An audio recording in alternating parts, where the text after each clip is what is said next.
प्रणाम। पहले तो आप सबसे माफ़ी चाहते हैं कि ये वीडियो रात में आना था, कल नहीं आ पाया। दरअसल हमने प्रॉमिस किया था कि the video would be about the legacy of CJ Rajendra Menon. तो उनके बारे में इतना मटेरियल है, इतना कुछ कहने को है कि कई बार हमने उसको तैयार करने का कोशिश किया, लेकिन जो ड्यूरेशन हमने फिक्स किया हुआ था उस ड्यूरेशन में उतना बात आ नहीं रहा था। तो इसको छोटा करके संक्षेप में कहने का प्रयास करेंगे। सबसे पहली बात तो ये है कि राजेंद्र मेनन ने पटना हाई कोर्ट के चीफ जस्टिस के रूप में कौन कौन सा ऐसा महान काम किया, क्या क्या उनकी लेगेसी है और क्यों उन्होंने ऐसा क्या क्या किया जिसकी वजह से वो बदनाम जजेज की श्रेणी में, मेरे हिसाब से बदनाम जजेज की श्रेणी में उनको रखा जाना चाहिए। वी.एन. सिन्हा जैसे जो जातिवादी, घोर जातिवादी लोगों की श्रेणी में उनको क्यों राजेंद्र मेनन को रखा जाना चाहिए, अब हम बताते। तीन उदाहरण देंगे बस। सबसे पहले ये होता है कि जब ये पटना के चीफ जस्टिस बन के आए मार्च 2017 में, उससे थोड़े दिन पहले, उससे 2-3 महीने पहले यहाँ पे चीफ जस्टिस थे, एक्टिंग चीफ जस्टिस थे जस्टिस हेमंत गुप्ता। बहुत ही काबिल आदमी, बहुत ही ईमानदार आदमी। उनके बारे में जिसने भी प्रेस में कुछ भी लिखा वो बकवास लिखा है। उन्होंने पटना हाई कोर्ट के एक्टिंग सीजे के रूप में और जज के रूप में जितना बढ़िया से काम किया, वो उसकी कितनी भी प्रशंसा की जाए कम है। बहुत ही ईमानदार जज हैं वो, बहुत ही अच्छे जज हैं और बहुत ही अच्छे से काम किया उन्होंने। लो प्रोफाइल मेंटेन किया, लेकिन जातिवाद और मुँहदेखली का कभी कोई उनके ऊपर थोड़ा सा भी आरोप नहीं लगा सकता है। तो खैर वो और बात है। तो जस्टिस हेमंत गुप्ता ने मेरे एक पिटीशन पर, मेरे केस में एक जजमेंट लिखा और ये जजमेंट आया 23 नवंबर 2016 को। उसमें उन्होंने ये व्यवस्था दी कि बिहार सरकार कभी भी कोई सरकारी वकील, चाहे उसका डेजिग्नेशन कुछ भी हो, स्टैंडिंग काउंसिल हो, पैनल एडवोकेट हो, रिटेनर हो, फलाना हो, ठिकाना हो, उसको अपॉइंट करने के पहले हाई कोर्ट को कंसल्ट करेगी। और जो mode and manner of appointment, वो कंसल्टेशन होगा, वो जजमेंट में लिखा हुआ था। बहुत अच्छा 10 पेज का बढ़िया जजमेंट था। इस जजमेंट के खिलाफ बिहार सरकार अपील में जाती है सुप्रीम कोर्ट। वहाँ बिहार सरकार 15 लाख रुपये में एक बड़े वकील को हायर करती है, उसको इंगेज कराती है और वो पहले ही दिन हार के वापस आती है। तमाचा बढ़िया से लगता है ललित किशोर को, लेकिन ये बेशर्म आदमी है, इसको तमाचा उमाचा से क्या फ़र्क पड़ता है, जातिवाद का स्पेशलिस्ट है। ये लोग हार के वापस आ गया। उसके बाद ये लोग जो है 4 आदमी को सरकारी वकील नियुक्त करता है बिना हाई कोर्ट को कंसल्ट किए हुए।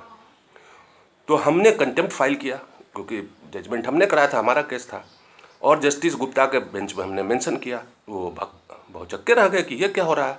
कहा, वो हमसे 2 बार पूछे कि आर यू श्योर। हमने कहा हाँ बिल्कुल श्योर है, जजमेंट के वायलेशन में किया, बिना कंसल्ट किए वो किया है। और कंसल्ट किया होता तो उनको पता होता, क्योंकि वो एक्टिंग सीजे थे, तो वो भी बहुत चक्के रह गए। तो एनीवे, तो उन्होंने 10 मार्च का डेट फिक्स किया कि 10 मार्च को हम आपको सुनेंगे। इस बीच में यहाँ हड़कंप शुरू हो गया। ललित किशोर ने जो है, रामबालक बाबू बेचारे महान आदमी, सीधे आदमी, संस्कारी आदमी, उनसे ये साइन करवा लीज था। और अब रामबालक बाबू का पोजीशन, वो एडवोकेट जनरल थे, उनका पोजीशन ऐसा अनटेनेबल हो गया, जो जिंदगी में इतना प्रतिष्ठा कमाया, नाम कमाया, वो आदमी का जेल जाने का नौबत। वायलेशन है, कोई नोटिफिकेशन पर रामबालक बाबू का साइन था, ये तो उनके कंधा पर बंदूक रख के चलाते थे ललित किशोर। तो उसके बाद जो है सो जब ये ललित किशोर और ये लोग को पता चल गया, फिर शोकज हुआ, संजोग से वो चले गए, तो राजेंद्र मेनन के यहाँ वो केस आ गया। पहला जो ये किए हैं घोटाला ज्यूरिस्प्रूडेंस, तो उसके बाद इन लोगों के वो दबाव में आ गए। जब ये नौबत आया कि शोकज सेटिस्फैक्ट्री नहीं है, तो राजेंद्र मेनन को इन लोगों ने दबाव में डाल के और उस कंटेम्प्ट केस को डिसमिस करवाया। राजेंद्र मेनन का ऐसा थूका पझेत हुआ बार में, सिर्फ ये जो इनका जो रणबीर सेना का आतंकवादी ग्रुप था ललित किशोर का, वही 10, 20, 50 आदमी इनका समर्थन किया है। सबने इनका थूका पझेत किया कि एक गलत जजमेंट लिखे हैं, गलत ऑर्डर लिखे हैं। एनीवे, ये पहला इंस्टांस हो गया, जिसकी वजह से हम उनको वी.एन. सिन्हा वाले लीग में रखेंगे। दूसरा कि ये तो दूसरा वाला तो सबको पता है, स्टिंग ऑपरेशन में जो बेइज्जती, बदनामी, थूका फजियत, छीछा लेदर हाई कोर्ट का हुआ है, कभी पैंट खुल गया, कभी अंडर पैंट खुल, उन सब के लिए राजेंद्र मेनन दोषी हैं। अगर संविधान का आप शपथ लेते हैं तो संविधान के हिसाब से काम करते तो ये सब नहीं नौबत आता। उसी समय आप एफआईआर करवा देते, आपके पास रजिस्ट्रार विजिलेंस था, आपने नहीं कराया। इसलिए ये दूसरा कारण है कि जिसकी वजह से हम आपको वीएन सिन्हा जैसे जातिवादी लीग में रखेंगे, बदनाम जजेज की श्रेणी में रखेंगे। जो तीसरा कारण है वो बहुत ही खतरनाक टाइप का है। इस पर इस सच्चाई को सब कोई जानता है पटना हाईकोर्ट में, लेकिन इस सच्चाई को कोई बोलने का हिम्मत नहीं करता है। अब हम आपको बताते क्या हुआ। राजेंद्र मेनन के बारे में ये ओपन सीक्रेट था कि जब वो पटना आए थे सीजे बन के, तभी से अगर बिहारी हिंदी में कहें तो वो बाई में थे और इंग्लिश में कहें तो डेस्परेट थे सुप्रीम कोर्ट का जज बनने के लिए। तो यहाँ आने के बाद उनका जो है सो डील होता है इसके साथ, कानून मंत्री के साथ, कि आप हमको सुप्रीम कोर्ट पहुँचा दीजिए। और तो पुराने उनका तो यही एक ही है, हाई कोर्ट की उम्र हो इतनी सनम, मेरे जात से शुरू मेरे जात से ख़त्म। तो उन्होंने, कानून मंत्री ने कहा कि आप मेरा एक छोटा सा काम कर दीजिए, आपको नाम रिकमेंड करना ही है। तो ये कहा कि हाँ हमारे यहाँ तो वैकेंसी बहुत है, तो हमको नाम रिकमेंड करना है कॉलेजियम से।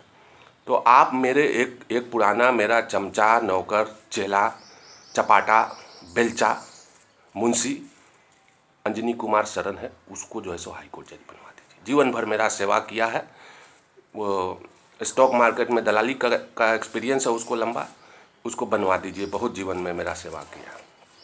राजेंद्र मेनन को सब जज ने मना किया पटना हाई कोर्ट के, जाति धर्म से ऊपर उठ के पटना हाई कोर्ट के सारे जजेज ने इनको एक्सप्रेसली, इनडायरेक्टली, डायरेक्टली हर तरह से मना किया कि आप मत भेजिए। वो आदमी दिमाग से मुंशी है, शरण दिमाग से मुंशी है और संस्कार से जो है वो शेयर मार्केट का दलाल है, उसका नाम मत भेजिए। इन्होंने उसका नाम भेज दिया। ये डील किया इन्होंने कि हमको कानून मंत्री जो है सो ले जाएगा सुप्रीम कोर्ट, कानून मंत्री इनको दिल्ली हाई कोर्ट में ले जाकर डंप कर दी। ये जो है सो शरण यहाँ जज बन गया। अब शरण का ये हालत है, आज पटना हाई कोर्ट का कोई भी जज, कोई भी वकील अपने हृदय पर हाथ रख के बोले कि शरण को किसने कब देखा जजमेंट और ऑर्डर लिखवाते हुए। Just mark my words, and I say this with all sense of responsibility. Sharan is a man who doesn't know anything about anything. He is thoroughly hollow-headed. He became a High Court judge because of this unholy, indecent deal between the Law Minister of India and the then Chief Justice Rajendra Menon. Sharan cannot fill an A4 size of page by writing anything with any degree of clarity and coherence on any topic covered by any branch of jurisprudence. Mark my words. तो राजेंद्र मेनन की ये legacy है। आप लोग फैसला करिए कि उनको किस लीग में रखेंगे। मैं उनको वीएन सिन्हा वाले लीग में रखूँगा और आप फैसला करिए कि वो किस टाइप के जज थे और क्या उनकी लेगेसी होनी चाहिए और उनको कितना सम्मान मिलना चाहिए।